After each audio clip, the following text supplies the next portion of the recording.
Resmi, AFC menunjuk Arab Saudi dan Qatar menjadi tuan rumah round 4 kualifikasi Piala Dunia zona Asia. Assalamualaikum, selamat pagi dan salam sejahtera untuk kita semua supporter sepak bola Indonesia. Sudah fix dan sudah dipastikan bahwa tuan rumah round 4 Piala Dunia zona Asia ditunjuk Arab Saudi dan Qatar. Meskipun kontroversi, meskipun penuh drama dan lain sebagainya, ya keputusan sudah keluar, mau tidak mau kita harus terima. Sedikit mengulas ya kenapa kontroversi dan lain sebagainya, kita masih ingat betul ketika di round 3 kemarin, round 4 sudah diumumkan bahwasanya akan dimainkan di laga netral, di tempat netral dari tim-tim yang lolos ke round 4. Tapi ketika memasuki pertandingan ke-7 di bulan Maret ya, mulai muncul bahwa round 4 akan dimainkan di Arab Saudi dan Qatar sebagai tuan rumah. Dan dalam round 3 sudah mencapai ke laga 9 dan 10, muncul nota keberatan dari Federasi Irak, PSSI-nya Irak yang komplain terhadap penunjukan Arab Saudi dan Qatar terkait rumor penunjukan itu.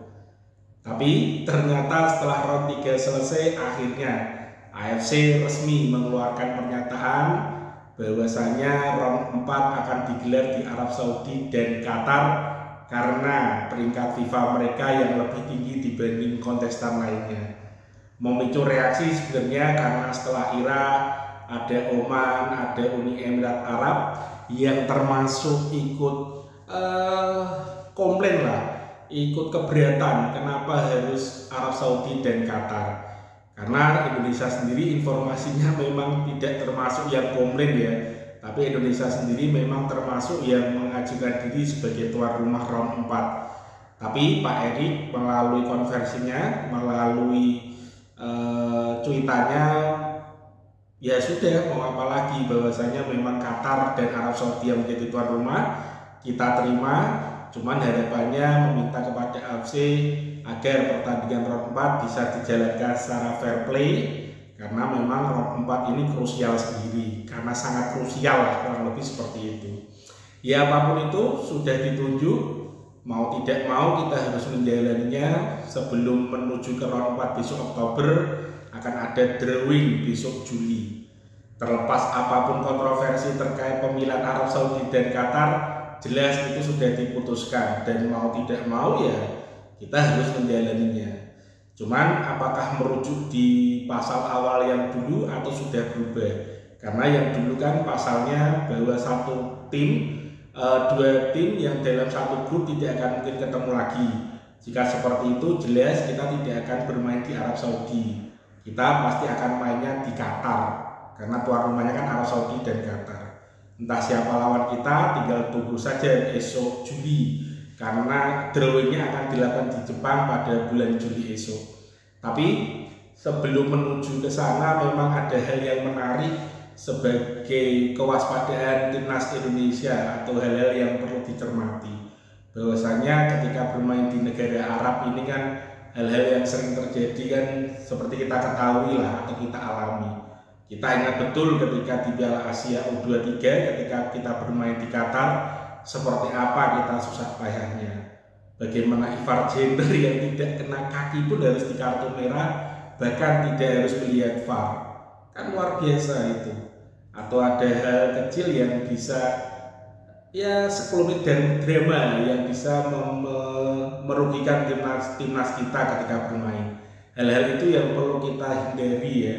Kita masih ingat betul bagaimana ketika melawan Bahrain, ketika sudah unggul 2-1 dan memasuki menit-menit terakhir hingga perpanjangan sampai 6 menit, tapi tidak ditiup-tiup hingga 99 menit setelah gol baru ditiup. Dan apapun itu ya memang sudah ciri khas drama-drama negara Arab lah dalam bermain bola. Belum nanti kalau ketika unggul mereka ya disentuh sedikit jatuh dan lain sebagainya. Dari itu semua ya perlu dalam pengertian bahwa kita harus bersiap diri menempa apapun sebelum menghadapi negara-negara Arab ketika bermain di sana. Yang jelas satu, kita harus evaluasi hasil-hasil dari round 3 kemarin. Jelas dari round 3 kemarin kita hanya mampu mencetak 9 gol dari 10 pertandingan. Itu kan hal yang perlu diperbaiki, karena memang mau tidak mau nanti di round 4 hanya terjadi 2 pertandingan. Jika kita bisa memaksimalkan 2 pertandingan dengan menang 2 kali, selesai, kita lolos ke Piala Dunia. Tapi kalau 2 kali kalah, ya terpaksa kita gugur. Tapi kalau kita bisa menang sekali, seri sekali, kemungkinan kita bisa mampu lolos ke round 5 untuk beradu duel dengan peringkat 2 di grup lainnya, sebelum lolos ke playoff menghadapi Yuna benua lainnya ya.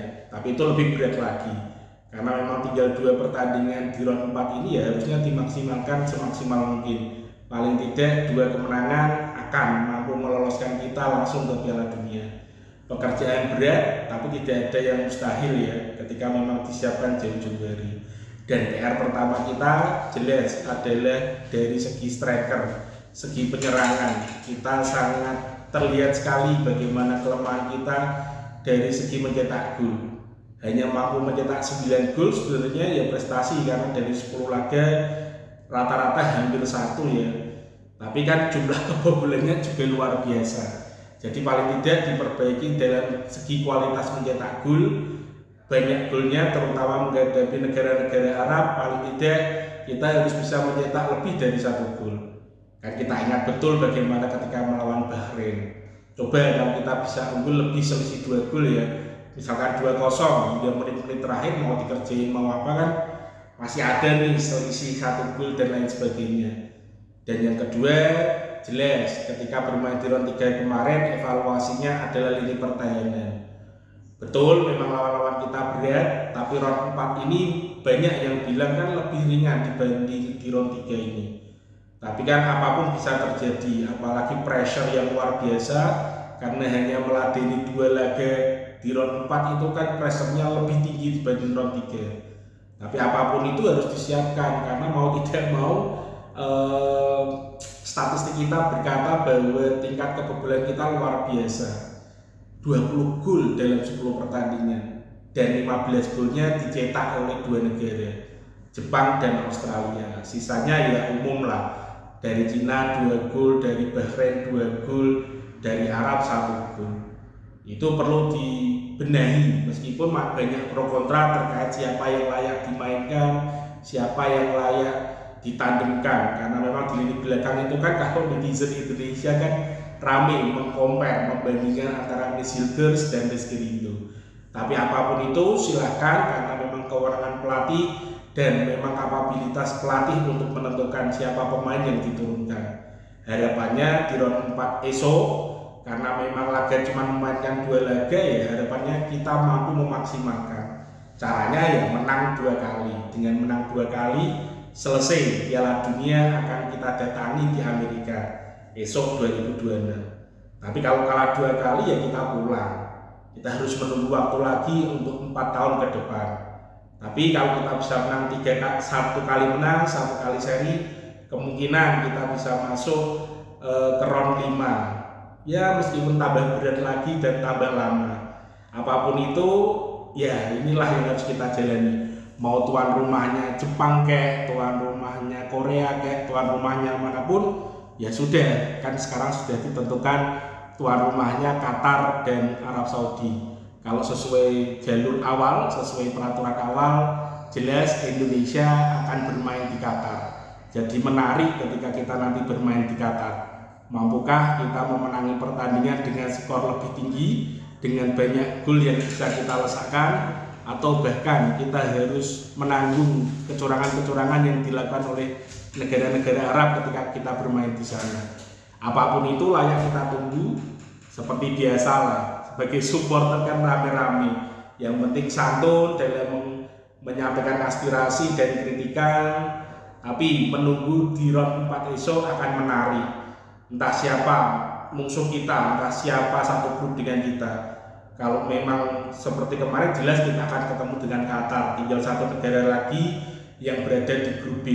Apakah Irak ataukah Oman yang berada di sana? Ya mau Irak mau Oman ya harus kita hadapi, meskipun kita ingat betul ketika melawan Irak kita selalu keteteran. Di level senior kita bertemu 3 kali ya, setelah masa 2020-an lah, di round 2 kita ketemu 2 kali, 5-1 dan 2-1, 2-0 ya. Kemudian di Piala Asia kita juga diajar 3-1. Di level U23 pun kita diajar Irak lagi. Jadi ketika kita ketemu Irak banyak minusnya, belum pernah seri. Jadi menarik apakah nanti kita akan ketemu Irak dengan komposisi pemain yang berbeda dan mampu mengalahkan Irak, bahkan karena mau tidak mau ya, bukan mampu tidak mampu, tapi harus mengalahkan, karena syaratnya cuma satu, menang untuk bisa lolos ke Piala Dunia. Ya pekerjaan yang berat lah, apapun itulah. Kita tunggu saja, karena memang menarik round 4 ini ya.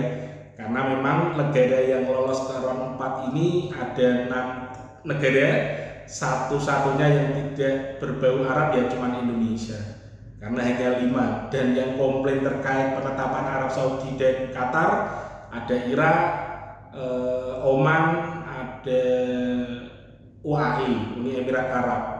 Indonesia kenapa tidak komplain ya? Mungkin ada yang tahu, tapi memang Indonesia legowo. Kasih komen kira-kira bagaimana pendapat supporter timnas Indonesia terkait penetapan tuan rumah round 4 ini, dan kira-kira apa yang harus kita siapkan untuk menghadapi round 4. Salam waras, salam happy, dan terus berkarya. Ciao.